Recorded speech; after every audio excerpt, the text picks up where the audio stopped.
हर हर महादेव, जय हो भोलेनाथ। स्वागत करती हूँ आप सभी का ज्ञान अनुसार में। तो आज की इस वीडियो में मैं आप सभी को सावन के सोमवार में आप किस प्रकार शिवालय में जाकर पूजन करें उसकी विधि बताने वाली हूँ।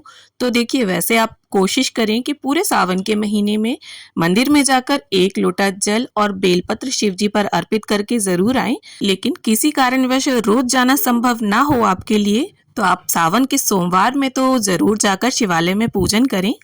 और साल 2024 में सावन का पहला सोमवार 22 जुलाई को पड़ रहा है और सावन माह की शुरुआत 22 जुलाई दिन सोमवार को है और समाप्ति जो है वो 19 अगस्त दिन सोमवार को है। यानी सावन माह सोमवार के दिन ही शुरू है और सोमवार के दिन ही समाप्त है और पूरे 5 सावन के सोमवार पड़ेंगे इस बार। तो देखिए, यहाँ मैं एक शिवालय में आ गई हूँ और आप जब भी शिवालय जाएं तो सबसे पहले शिवालय की जो सीढ़ियां होती हैं उनके चरण स्पर्श करें और इसके बाद घंटी बजाकर अपने आने का जो संदेश है वो प्रभु तक पहुंचा दें। अब इसके साथ ही देखिए, शिवलिंग के आसपास जो भी चढ़ाई गई सामग्री पड़ी हो उसे आप साफ कर लें थोड़ा। और ज़्यादा भीड़ होने पर ऐसा संभव नहीं होता है, लेकिन अगर आप सुबह सवेरे जाकर पूजन कर रहे हैं तो हो सकता है आपको जगह खाली मिल जाए। तो इस प्रकार से अच्छी प्रकार से साफ सुथरा कर लें। और शिव जी के अभिषेक के लिए जल आप घर से लोटे में भरकर लेकर जाएं और इसमें गंगा जल ऐड कर लें। और देखिए, अगर जल की कमी हो, आप एक ही लोटा जल लेकर गए हैं और मंदिर को साफ कर रहे हैं तो देखिए जल अधिक लगेगा, तो आप मंदिर से भी जल ले सकते हैं और इसके बदले आप थोड़ा दान दक्षिणा जरूर अर्पित करके आ जाएं मंदिर में। तो इस प्रकार से देखिए, शिव जी को अभिषेक अति प्रिय होता है और खासकर जलाभिषेक।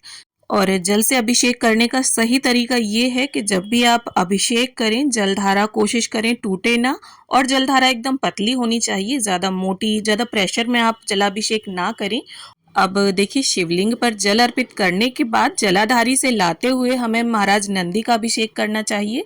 फिर इसके बाद समस्त शिव परिवार का हम अभिषेक कर लेंगे और अपने मन में ओम नमः शिवाय, ओम नमः शिवाय इस तरह से आप मंत्र जप करते रहें। अब जल से स्नान कराने के बाद आप चाहें तो पंचामृत से या कच्चे दूध से, गाय का कच्चा दूध मिल जाता है तो बहुत अच्छा रहेगा, और ना मिले तो जो भी दूध हो आपके पास आप उससे अभिषेक कर सकते हैं।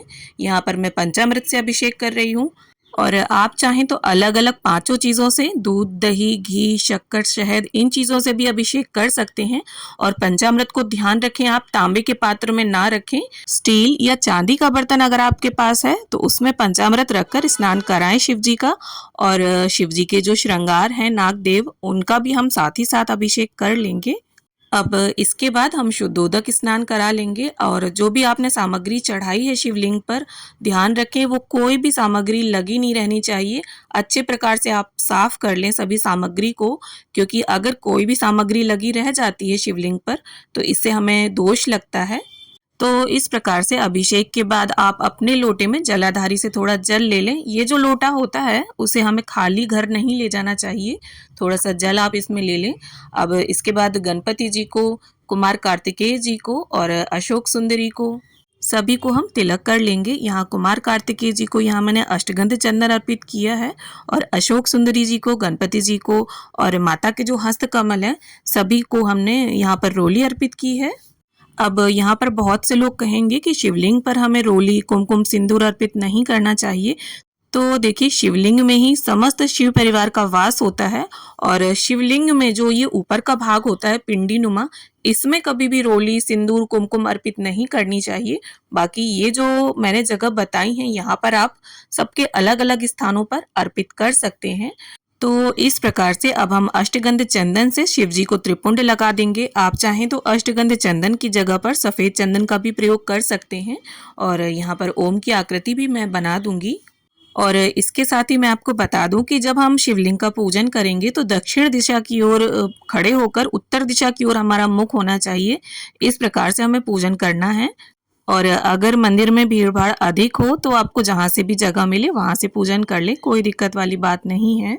अब इसके साथ ही गणपति जी को यहाँ पर दूब घास और लाल गुलाब मैं अर्पित कर दूंगी। अगर आपको गुड़हल का पुष्प मिल जाता है तो गणपति जी को आप वो अर्पित करें और इसके साथ ही जो भी पुष्प हो आपके पास आप सभी को वो समर्पित कर दें। तो देखिए, वैसे तो शिवलिंग में ही पूरे शिव परिवार का वास होता है, लेकिन जहाँ पर आप पूजन कर रहे हैं वहाँ पर अगर अलग अलग मूर्तियाँ सभी की बनी हुई हैं तो आप साथ में उनका भी पूजन जरूर करें। और देखिए, अगर आप किसी कारण से पूरे सावन के सोमवार मंदिर जाकर पूजन ना कर पाए तो किस प्रकार से आप घर पर मिट्टी के यानी पार्थिव शिवलिंग बनाकर पूजन करें, इसकी वीडियो मेरे चैनल पर डली हुई है। लिंक मैं आप सभी को डिस्क्रिप्शन में दे दूंगी।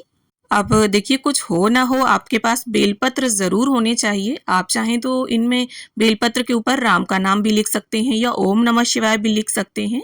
और इस प्रकार से जो डंठल है, टाइट भाग, वो हमें तोड़ देना है और चिकने साइड से हमें बेलपत्र को टच करते हुए शिवलिंग पर अर्पित करना है। अब यहाँ पर आप 1 बेलपत्र हो, 2 हो, 5, 7 जितने बेलपत्र आप चढ़ाना चाहें उतने बेलपत्र अर्पित करें। और अगर बेलपत्र आपको ना मिल पाए तो शिवलिंग पर जो चढ़े हुए बेलपत्र होते हैं उन्हें धुलकर भी आप चढ़ा सकते हैं। बेलपत्र कभी भी बासी नहीं होता, या जब भी आपको मिल जाए आप उन्हें इकट्ठा करके और रख लीजिए गीले कपड़े में, सूती साफ गीले कपड़े में उन्हें लपेट कर फ्रिज में स्टोर करके रख सकते हैं। अब इसके साथ ही भोलेनाथ की प्रिय वस्तुएं जैसे आंकड़े का फूल, आंकड़े का पत्ता, धतूरे का फूल, पत्ता, फल या बेल फल, मतलब कई सारी चीजें हैं भोलेनाथ की प्रिय।